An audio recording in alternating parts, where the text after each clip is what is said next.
Cayleigh, hope you're well. I often think of you, see you tweeting the same stuff, refusing to accept Earth Center Universe. So, you say that it's ego that makes me say that that's true.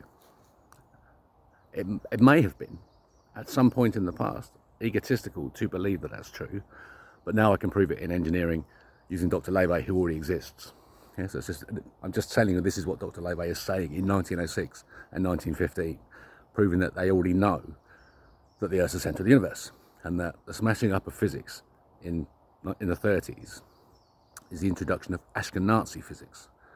They're so clever, the Ashkenazis, the negative blood type people, plasma, right? They believe that their method of having sex is the right way for all of us. They force their sexual behaviour onto all of us, even though it corrupts us.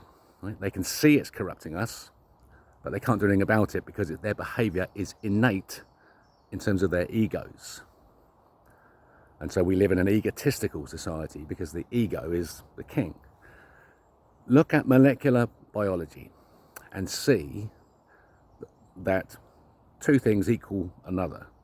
Force, twisting, and expanding. So take a moment, a disc, and spin it up and see force existing at two twists, tension and bending, are twisted into the same direction and they're twisting around each other. That creates amino acids. So it creates turbulence. That force alone creates turbulence. That turbulence creates amino acid, and it has a choice of direction. And so what that does, it creates the postman inside molecular biology. There are creatures created from just single strands of twisted amino acid and force that are following instructions. They have a behavior. An innate behavior is created from two things. Two forces twisting, creating turbulence, the higher energy state. So they're laminar. That motion creates turbulence. The higher energy state, that turbulence creates a moment in time, a duration, creating space for the matter to exist, and you build from there. It's the building block. So all you get is force,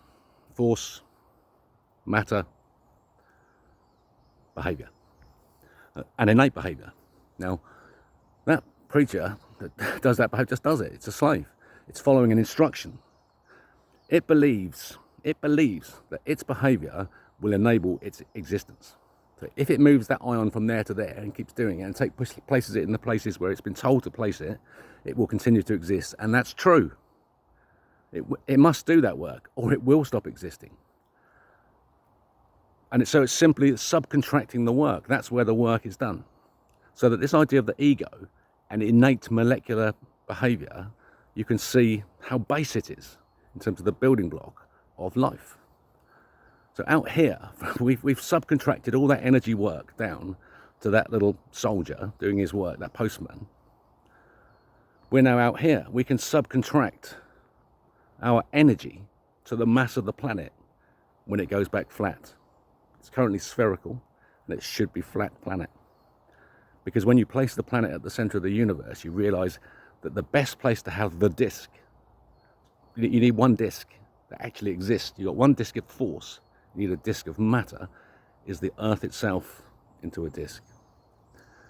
And so that the egotistical is the innate molecular behavior of existence. It's existential. And so this is why nobody can believe what I'm telling them and what everyone is saying who are starting to work this out and to wake up. Just by accepting the Earth might be the center, and that this idea that it's ego-driven is your existential dread, step past it, know there's nothing there, and in fact, the news that you then learn is wonderful once you accept that the Earth might be the center of the universe. Look at the engineering, and you will come to God and to Christ, and you will be forgiven, and you will know exactly what to do with the rest of your life. Stop following the postman instructions. Get smart. You're a very smart person. Good luck. Follow the Rebel King.